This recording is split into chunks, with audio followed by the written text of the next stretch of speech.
Mayong gabi sa tanan nga nagapaminaw sa atong programa sa Hope Channel Central Philippines.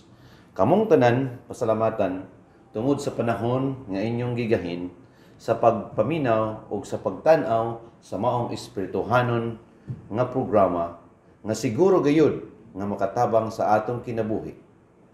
Karon nga gabi mao ang atong pagtuon sa pulong sa Dios sa usa ka semana nga may tema nga nag-uluhan, paglaom alang sa masamok nga mga panahon. Niining simanaha, mga kaigsunan ug mga kaigalaan, mabatunan nato ang kamatuoran ug masayran ang mga mensahe nga magahatag kanato og buhi nga paglaom. Busa atong pahimudsan ang maong kahigayunan sa pagtan-aw sa pulong sa Dios dinhi sa Hope Channel Central Philippines. Ang suhito nga atong pagatun-an og pagapaminawan mao kini mga pandemya, mga balatian ug tagna. Sa di pa kita magapadayon mga kaigsunan ug akong mahigugmaon nga mga kaigalaan sa pagpadayon atong idungo ang atong mga ulos pagampo. Ginoong Dios nining kagabhion, ikaw mong dayigon, ikaw ang pasalamatan tungod sa imong dako nga paghigugma kanamong tanan. Samtang kami magapaminaw ug magatuon sa imong mga pulong, tuguti Ginoo ang matao sa kanamo makasabot ug hatagi kami sa gahom sa imong balang espiritu aron ang matao sa kanamo makahimo sa pagkinabuhi ug sa paghatag og pagtagad sa imong bilinhong mga pulong. Daghang salamat Amahan, amo ning gihangyo sa ngalan ni Hesus. Amen. Ang atong kalibutan mga kaigsunan ug mga kaigalaan nakasinati og usa ka krisis sa balatian lokop sa tibuok kalibutan. Ang kusog mutakod nga sakit nga nanghasi sa mga nasod nga mikaylap sama sa kusog sa kilat. Mao ang coronavirus, kini nakapausab sa pagkinabuhi sumala sa atong nahibaluan niini. Ang COVID-19 usa ka balatian nga nakapahimug-at sa pamilya nga wala pa nato makita kaniadto. Sa kasamtangan, ang mga tigduki-duki anaa sa usa ka lumba sa panahon sa pagmugna og nasulayan na sa siyensya o gikauyunan na nga mga bakuna alang sa paspas kaayo nga nagakaylap nga virus. Sa kinatas ang kahimtang sa pagtuboy sa maong virus, ang international nga mga utlanan gisira. Gipahunong ang mga klase sa mga tulunghaan. Ang mga patigayon nagmando sa ilang mga mamumuo sa pagtrabaho gikan sa puluyanan. Gisira usab ang mga restaurant. Nanira ang mga sinihan, mga parke sa paglingaw-lingaw, ug ubang dapit sa kalingawan nanira sa ilang mga pultahan. Ang mga kalihukan sa airport ug dagkong mga konbensyon gikanselar.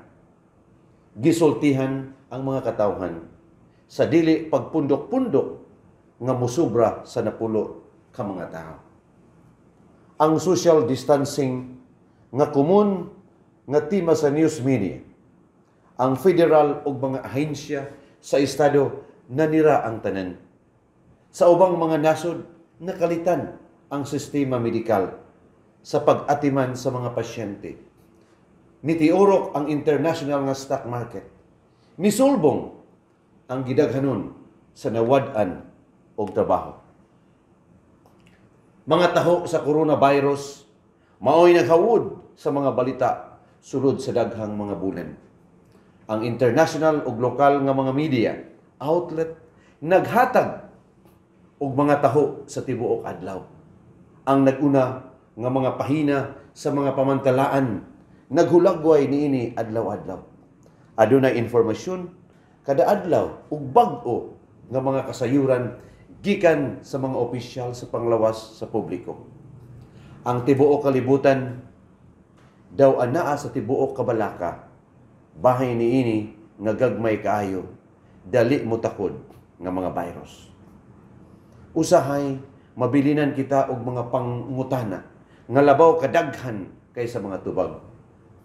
Daghan niana nga mga pangutana nagpalibot sa relihiyoso nga mga tema. Halalom sa atong mga kasing-kasing nangita kita og mga tubag, mga kaigsunan. Pagtubag sa lisod nga mga pangutana. Ang una, asa man ang Dios niini nga tanan? Usa ba kahukom kini nga COVID-19? O usa ra ba kini nga walay tumong nga virus nga dili magamhan?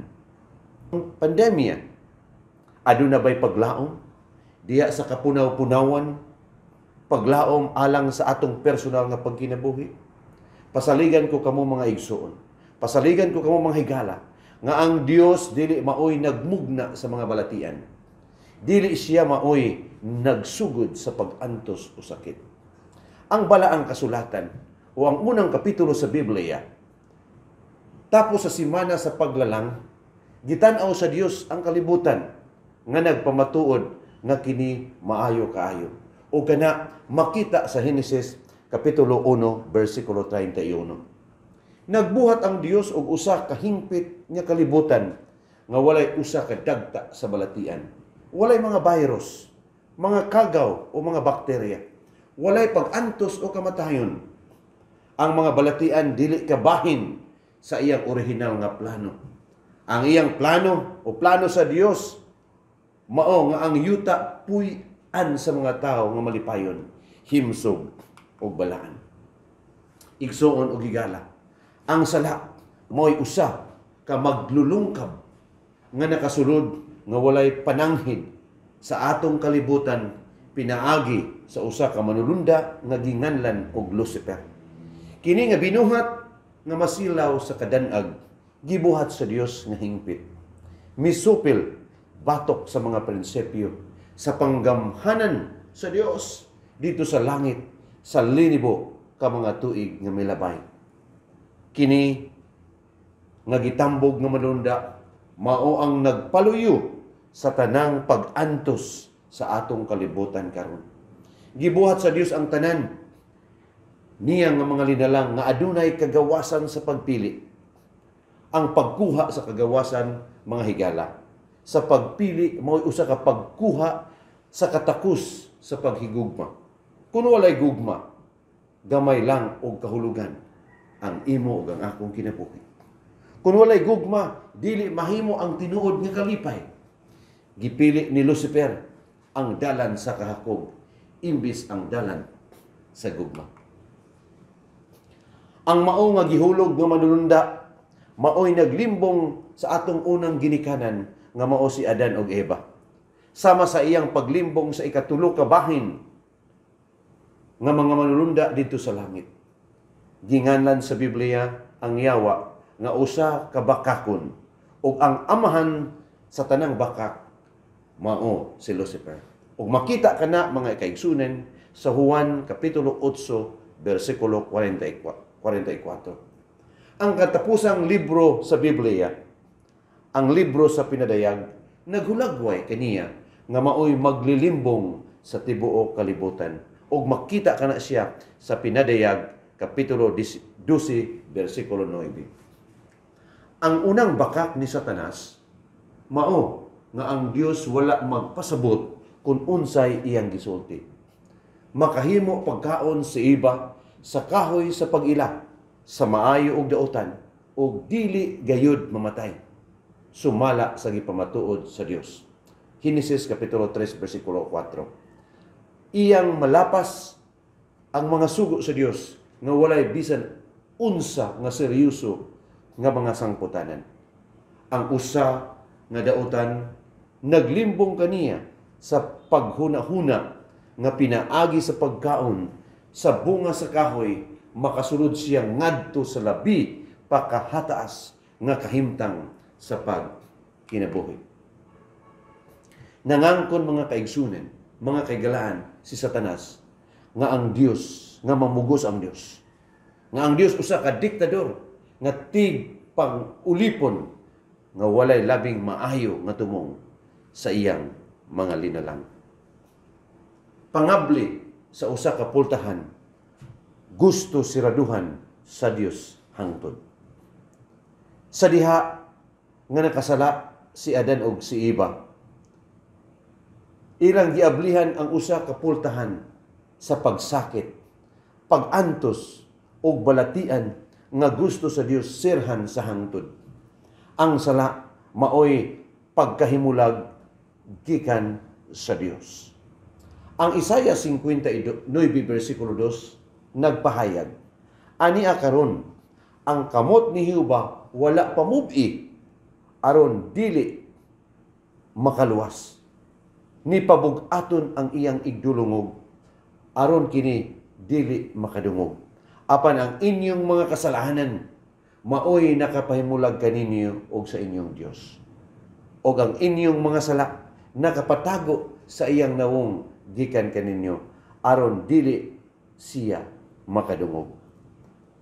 Nahimulag gikan sa Dios, nahimulag kita gikan sa katapusang tinubdan sa kinabuhi.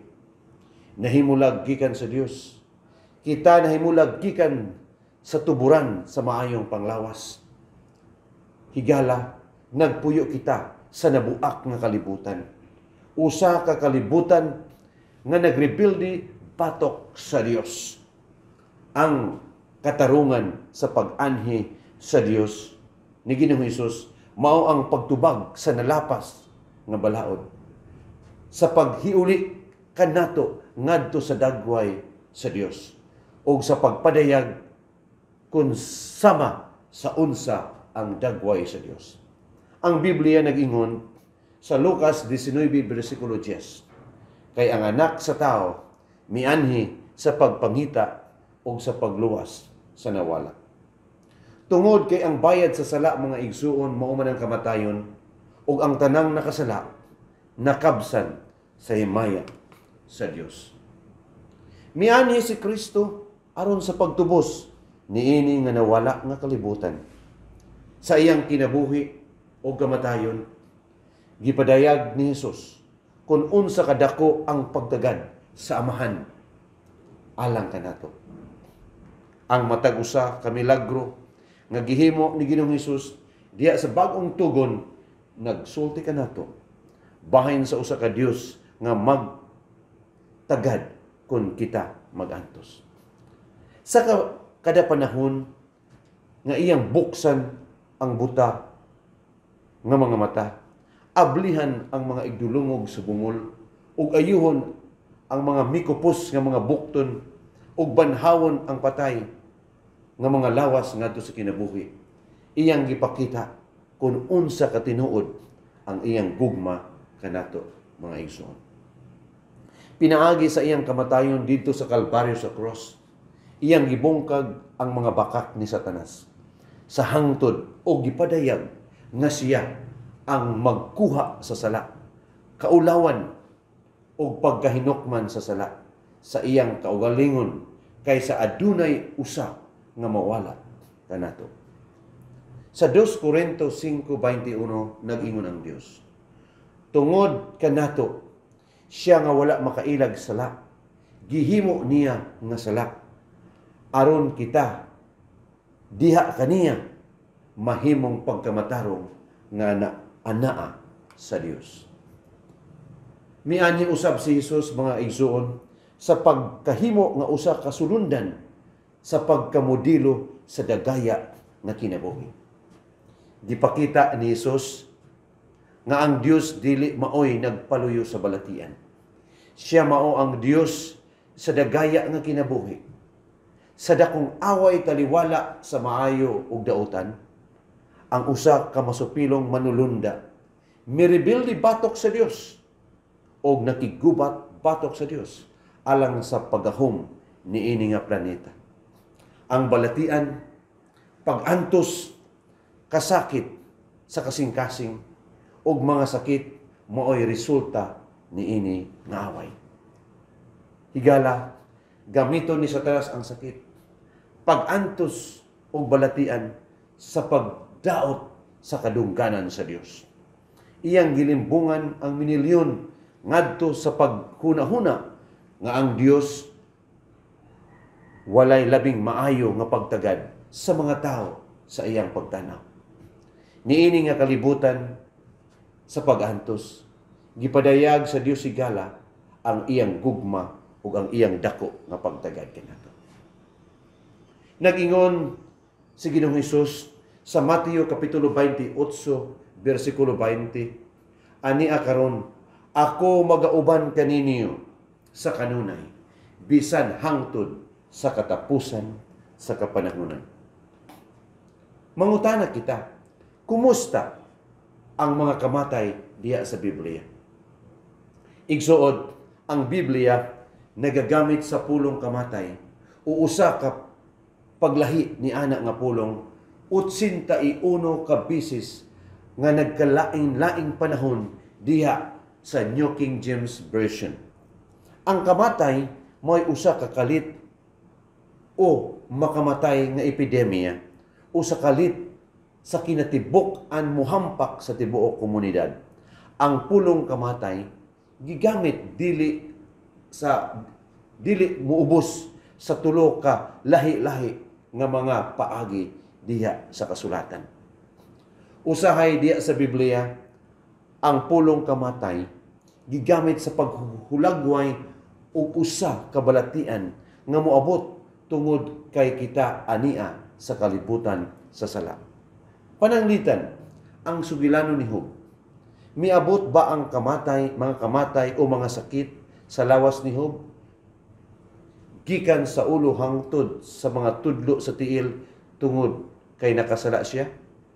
Responsable ba siya sa hampak sa pagkamatay sa iyang kahayupan, sa iyang pamilya, sa iyang puloy-anan o sa iyang komunidad? Ang tubag, dili gayud. Si Satanas mao ang utok nga nagpaluyo sa iyang pag-antos o kasakitan. Kung hisgutan ang kasinatian ni Job, nagsulti ang kasulatan sa Job kapitulo 2 bersikulo 7. Busa milakaw si Satanas gikan sa tubangan ni Jehova o gihampak si Job og mga hubag nga mahapdos gikan sa lapalapa sa iyang tiil hangtod sa iyang alimpuros. Busa base mangutana kita mga higala, nganong gitugutan man sa Dios si Satanas sa pagsakit kang Job ni adtong usa ka makalilisa nga hampak o kamatay? Mga higala, nagpuyo kita sa kalibutan nga nahimulag sa orihinal nga plano sa Dios, sa kompleto nga kahimsog o panglawas. Usa kini nga kalibutan sa mga makapatungha og sakit, mga virus o mga kagaw. Usa ka kalibutan diin ang mga kamatay o mga hampak nagdaot sa kalibutan nga mga komunidad o nagpabugat sa tibuok kanasuran. Dili ang Dios igsuon sa kanunay musalga aron sa pagsanta sa pangatake ni Satanas. Apan latas ni ining tanan, siya magauban kanato. Anaa siya sa paglig-on kanato, sa pagdasig kanato, sa pagsuporta kanato sa atong mga panginahanglan. Sagad pinaagi sa labing malisod nga mga panahon nga kita mangita sa Dios sa labing mainiton o o maghandom alang sa langit sa dugang kalalom. Adunay ikaduhang paagi nga ang mga pulong kamatay gigamit diha sa Biblia. Usahay ang mga kamatay mao ang mga paghukom sa Dios sa mga dautan. Usahay ang mga manalagna sa daang tugon naghulagway sa mga kamatay ingon nga paagi sa Dios sa pag-alim o pag-ayo sa iyang masupilong katawhan ngadto sa paghinulsol. Si manalagna Jeremias o si manalagna Ezekiel nagagamit niini nga mga pulong 25 ka bisis sa pagpahiuyon sa mga paghukom sa Dios. Makaingon tingali ka nga katingalahan ka na. Apan, huna-hunaa ang nahitabo sa Ehipto. Kadto bang mga hampak sa karaang ni Ehipto, mga katalagman lang sa kinaiyahan o mga paghukom ba kadto sa Dios aron sa pagluwas sa iyang katawhan? Pinaagi sa gugma, gipadad-an sa Dios og sunod-sunod nga mga pasidaan ang mga Ehiptohanon. Sa maluluyon, gipadad-an sila og subli nga mga mensahe aron sa paglikay sa kadaot sa umalabot. Apan gituyo nila ang pagsalikway. Ang iyang mahigugmaong pagdapit og mga paghukom sa Dios nahulog ibabaw sa yuta. Ang gugma musulti sa hinay, apan musulti usab kini sama og dalugdog usahay aron sa pagkuha sa atong pagtagad. Ang katapusang tuyo sa Dios mga igsuon sa tanan natong mga kasinatian sa kinabuhi mao ang pagdala kanato sa labaw kasuod ngadto kaniya. Adunay ikatulo nga paggamit sa pulong kamatay. Usahay ang Dios mukuha sa iyang gahom sa pagpanalipod. Adunay mga panahon nga kuhaon sa Dios ang iyang presensya ug mutugot sa natural nga mga resulta sa sala sa pag-abot. Nahinumdum ka ba sa sugilanon sa Israel nga gipamaak sa mga bitin dito sa kamingawan? Daghan ang nangamatay sa hilo sa pinaakan. Gikuha sa Dios ang iyang presensya sa pagtugot sa sangputanan sa ilang makasasala nga pagpili nga matuman aron mudangop ngadto sa paghinulsol ngadto sa iyang kabubuton. Kung atong makita ang mga kamatay nga moabot sa atong yuta, tingali mao kini ang paagi sa pagtawag sa Dios kanato sa pagkahimo nga seryoso bahin sa atong pagtugyan sa atong kinabuhi ngadto kang Kristo, sa pagsinati sa labaw pagkahalalom nga paghinulsol o pagtahan sa atong mga kinabuhi ngadto kaniya. Si Juan Revelador naghatag kanato og dugang nga pagpasabot bahin sa pagpugong sa gahom sa Dios. Ang paghisgot bahin sa mga kalamidad nga moabot sa katapusang mga adlaw nagpamatuod siya diha sa pinadayag kapitulo 7 bersikulo 1 abot sa 3 nga nagingon, tapos niini nakita ko ang upat ka mga manulunda nga nagtindog diya sa upat ka tumoy sa yuta og nanagpugong sa upat ka hangin sa yuta aron nga walay hangin nga muhuyop o sa dagat o bisan unsa nga kahoy. Og nakita ko ang usa ka manulunda nga mikayab sa silangan sa adlaw og nagdala sa timbre sa buhi nga Dios. Og sa makusog nga tingog iyang gisinggitan ang upat ka mga manulunda nga hinatagan sa kagahom sa pagpangdaot sa yuta ug sa dagat o sa kakahuyan hangtod ang mga ulipon sa atong Dios amo nang katimrihan diha sa ilang mga angtang. Sa matag naong pagkasulti sa Biblia, Ang hangin igsuon nagrepresentar sa kalaglagan. Huna-hunaa ang makalaglag nga gahom sa usa ka alimpulos o sa usa ka kusog kaayo nga bagyo. Gilarawan sa libro sa pinadayag ang mga malunda sa Dios nga nagpugong sa katalagman nga moabot sa yuta sa dili pa ang pagbalik ni Ginoong Hesus. Ang mga gutom, mga linog, mga sunog, mga baha, ug mga kamatay nga atong makita sa tanan sa atong palibot sa tibuok kalibutan nga maoy pasidaan kung unsa ang umalabot mga higala. Ang mga malunda nga nagpugong sa bugos nga gahom sa katalagman samtang ang Espiritu Santo gamhanan nga nagahangyo ngadto sa katawhan sa bisan diin nga dapit sa paghimo sa usa ka bugos nga pagtugyan ngadto kang Ginoong Hesus. Igsoon ug higala, ginaandam sa Dios ang iyang mga katawhan alang sa katapusang kalisdanan nga moabot sa dili madugay dinhi sa kalibutan nga atong gipuy-an. Naghangyo si Ginoong Hesus tungod sa dako niyang gugma sa matag usa ka nato sa paghimo sa bugos nga pagtugyan ngadto kaniya nga magpundo diya sa iyang pulong ug aron mapuno uban ang iyang gugma aron ang mga yawanong paagi dili makabarog kanato. Dili kita mga tarog ug ang atong mga mata mapalig-on sa pagtutok diha kaniya. Igsoon ug higala, nagakataas ang mga katalagman sa kinaiyahan. Ato ka nang makita sa kalibutan nga atong gipuy-an karon. Gihulagway ni Ginoong Hesus nga ang mga katalagman sa kinaiyahan lakip ang mga kamatay nga nagdaot sa yuta dinhi sa kahulugan sa mga timaan sa iyang ikaduha nga pag-anhi.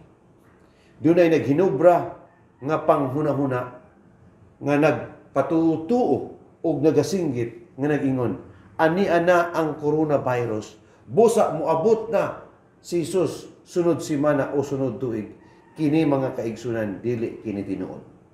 Adunay mga tawo nga nag-anad kaayo maghimo og mga paukyab nga mga pagpati sa pagtakda og panahon nga dili makaplagan diha sa balaan nga kasulatan.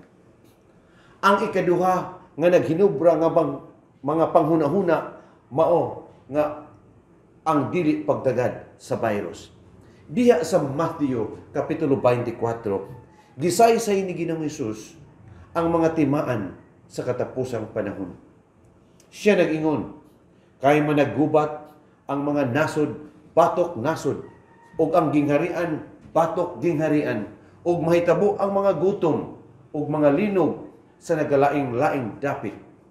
Kining tanan maulamay sinugdanan sa mga kasakit. Matthew kapitulo 24, 7 ug 8. Gilista ni Jesus ang mga gubat, mga dungog-dungog mahitungod sa gubat, ang mga nasod nga manag-away, mga gingharian, batok sa mga gingharian, ingon nga kabahin sa usa ka talan-awon sa katapusang panahon, mga igsoon. Iyang gidugang ni Ginoong Hesus ang mga katalagman sa kinaiyahan, sama sa mga linog, mga gutom, ug mga kasakit, taliwala sa kapin sa 20 ka mga timaan nga iyang gitagna diha sa Matthew kapitulo 24. Ang Ebanghelyo ni Lucas nagsulti usab bahin niini nga mga timaan sa katapusan sa panahon. Si Lucas usa ka medical doctor ug takdo kaayo sa iyang paghulagway ang gitaho ni Ginoong Hesus sa katapusang mga hitabo. Diha sa Lucas kapitulo 21 mga igsoon, tin-aw ang gipadayag ni Ginoong Hesus. Og mahitabo ang makusog nga mga linog, og sa nagalain-laing mga dapit adunay mga gutom og mga kamatay, og unya may makalilisang nga mga talan-awon og dagkong mga ilhanan gikan sa langit. Gitag na usab ni Ginoong Hesus nga dunay grabe nga mga timaan sa kinaiyahan sa kalibutan nga maoy usa ka timaan sa iyang pagbalik. Daw katingalahan ang paghisgot og mga gutom karon sa usa ka kalibutan nga daghang mga tao nga sobra sa kadako o katambok. Apan ang kamatuoran usab nga minilyon ang nangamatay sa gutom matag tuig sa tibuok kalibutan. Ang United Nations Food and Agricultural Organization nagbana-bana igsoon nga duol 870 milyones ang nagaantos sa hilabihang nalunasan. Nagrepresentar kana nga usa sa 8 ka tawo nga nagpuyo dinhi sa planeta o mga 13% sa populasyon sa kalibutan. Kada adlaw kapin 20,000 ang nangamatay tungod sa malnutrition. Duol 7.5 milyon nis ka mga tao mga matay kada tuig. Nagaingon si Ginoong Hesus igsoon nga adunay mga gutom, mga linog ug mga kamatay. Ang kadaghanon sa mga linog nga nagsugod sa 3.0 o sobra paniana sa Richter scale mahinungdanon kayo.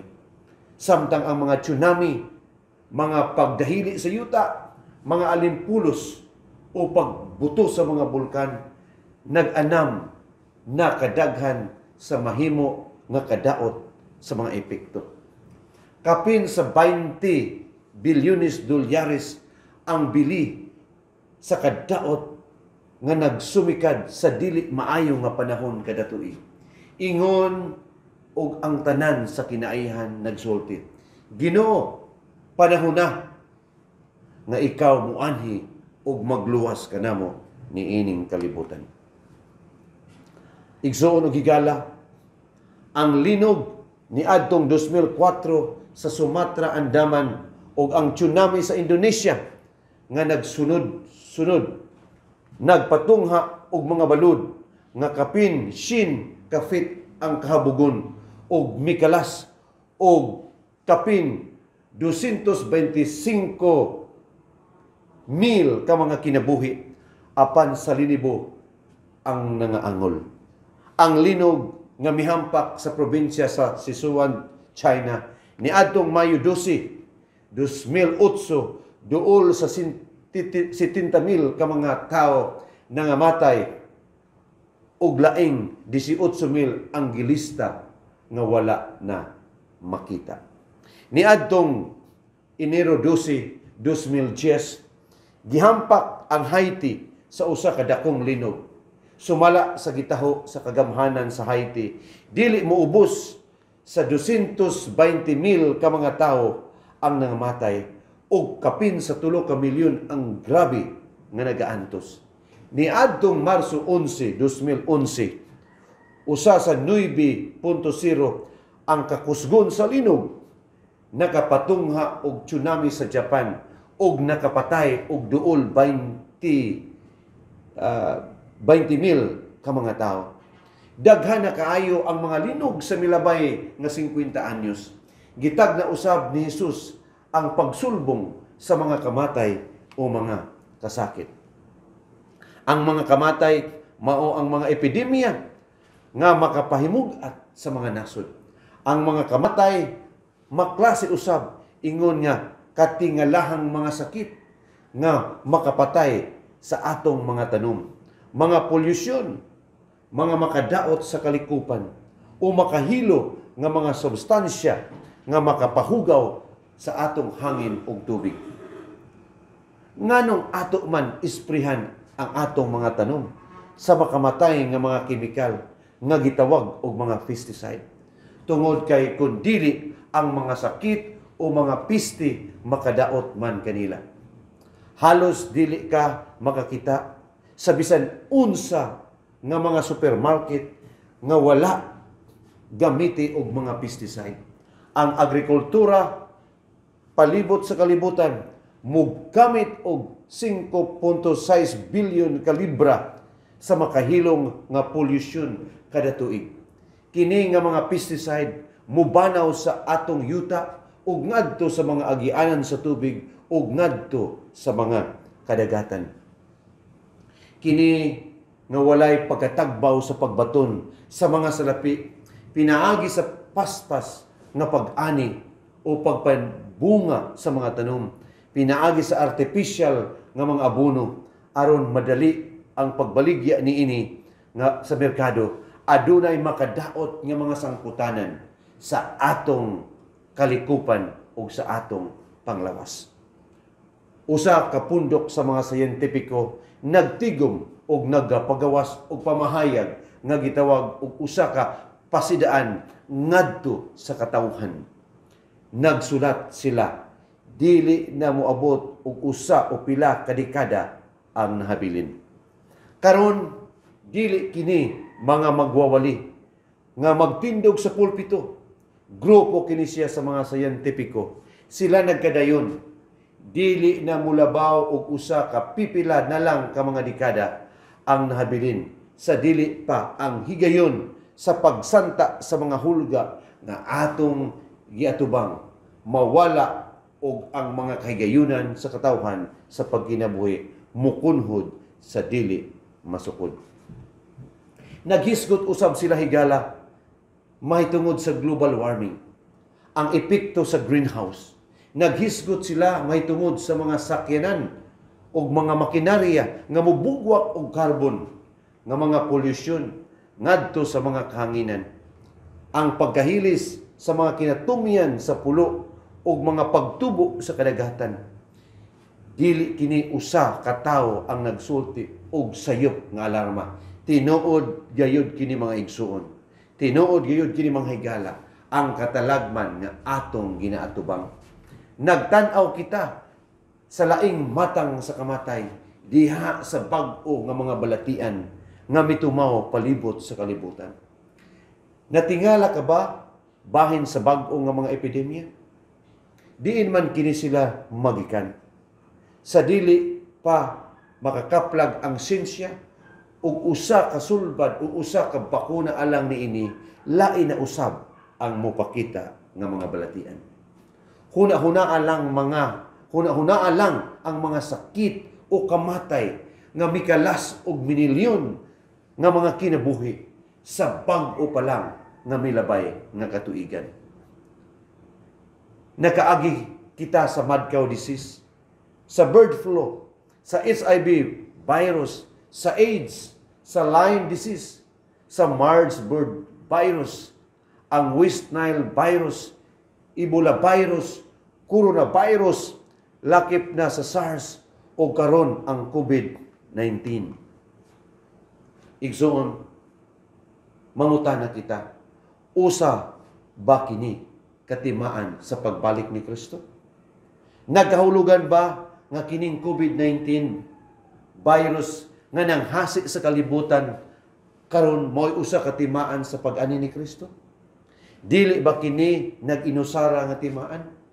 Kung imong tan-awon mga higala, ang kinatibok ang kahimtang, ang mga kamatay, mo'y usa sa daghan nga mga timaan nga gitagkana ni Hesus nga moabot sa pag-una sa iyang pagbalik. Kini nga mga panghitabo nagpaila nga talitapos na ang panahon o nagkinabuhi kita sa ngilit sa eternidad. Gipahimutang na ang entablado alang sa panahon nga mga hitabo nga gihulagway diya sa mga libro sa tagna sa Daniel og pinadayag nga matuman sa dili madugay. Diha sa kahayag sa mga tagna ni Kristo, ni Ginoong Hesus sa iyang matagnaong pulong, unsa may atong mapaabot nga umalabot. Magdugang ang mga katalagman sa kinaiyahan. Mga gutom, mga linog, mga kamatay mudaghan, maingon sa kaadlawan ni Noe, nga ang makasasala nga kalibutan puno sa imoralidad, o ang pagdagmal nagpuno sa kupa sa kasalanan, niini sa pagsupil patok sa Dios ug ang baha sa katubigan naglunop niini nga kalibutan, busa ang atong kalibutan nangandam alang sa katapusang mga paghukom sa Dios.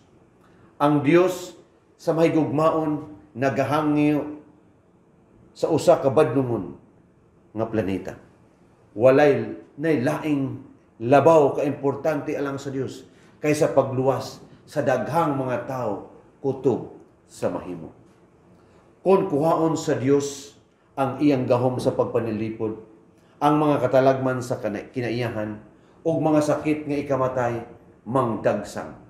Dili ang Dios maoy naghimo niini nga mga katalagman, kun dili mo gamit kanila sa paghangyo kanato bahin sa katarandugon sa kinabuhi.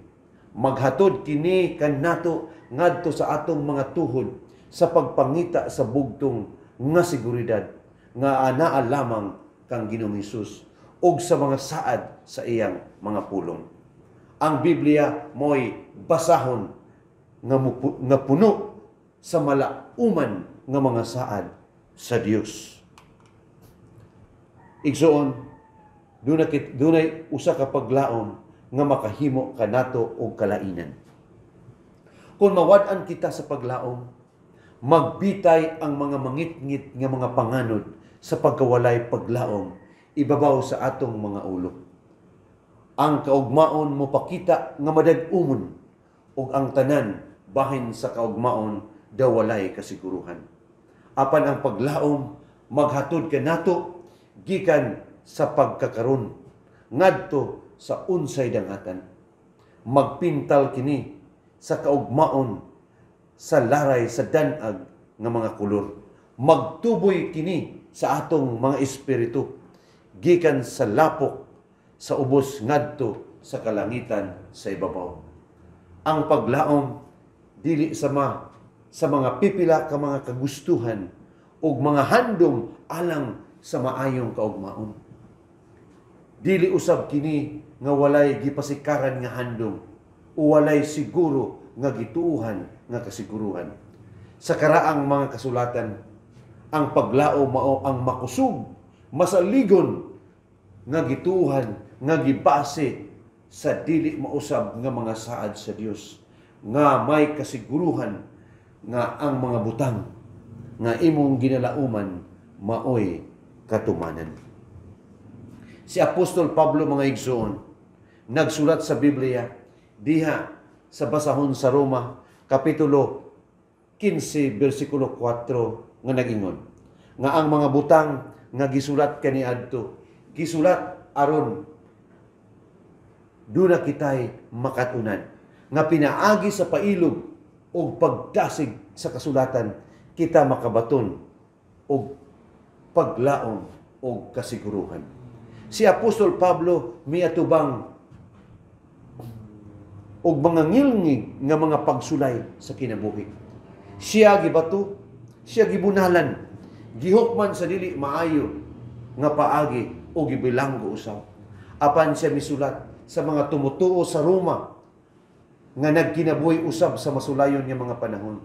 Sa versikulo 13 sa Roma Kapitulo 15 siya nagkanayon, hinaot nga ang Dios sa paglaom magapuno kaninyo sa tanang kalipay o kalinaw tungod sa inyong pagtuo. Aron nga pinaagi sa gahom sa Espiritu Santo, magmadagayaon kamo sa paglaom. Ang Dios higala mo'y usa ka Dios sa paglaom. Samtang atong kuptan ang iyang may gugmaong pagtagad kanato sa tanang mga kahimtang sa kinabuhi. Ang atong kasing-kasing mapuno sa kalipay, mapuno sa kalinaw, o kita magapanubra sa paglaom. Ang mga saad sa Dios nagpadayag og paglaom para karon, ugma og sa walay katapusan. Sila nagsulti nga may kasiguruhan diya sa walay siguro nga kalibutan. Sila nagadasig sa atong kasing-kasing og nagahatag kanato sa pag-ila nga wala kita mag-inusara niini nga kalibutan. Sila nagasulti og paglaom sa atong nasamok nga mga huna-huna o kalinaw ngadto sa atong mabalakon nga espiritu. Busa kita nagatubang og manghagit. Og ang kinabuhi daw wala musigo sumala sa atong giplano o gihandom. Ang mga saad sa Dios nagapabiling siguro alang kanimo alang kanako. Ang atong kalipay usab wala gibase sa gilamat nga mga panghunahuna nga walay dautan nga mahitabo kanato. Wala usab kini gibase sa dili tinuod nga mga damgo nga ang matag adlaw mahayag kaysa nang labay nga mga adlaw. Usahay dunay dili maayo nga mahitabo sa maayo nga mga tao. Kita nagakinabuhi sa nabasag nga kalibutan mga higala. Mga balatian, pag-antos, kapobrihon o kasakit, mitakboy sa mga matarong o sa mga dautan apan dunay kalahian. Sila nga nag-atubang sa ilang pagtuo sa Dios na puno sa mga paglaom sa kinabuhi. Ang atong paglaom nahukot diha sa Dios nga dili gayud mutalikod umubiya kanato. Hebrehanon 6:18. Ang atong paglaom gipagamot diha sa Dios nga sa kanunay kauban kanato sa atong mga kalisdanan.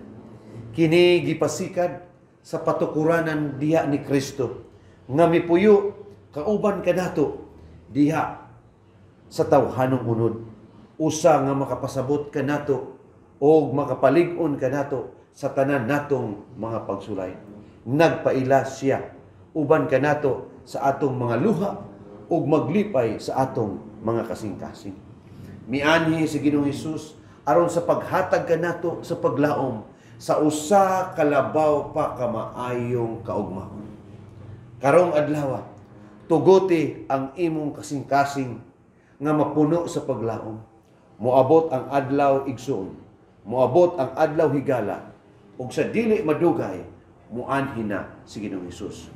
Og ang mga kasakit sa kasing-kasing, ang mga hagit sa mga kalisdanan sa kinabuhi matapos na.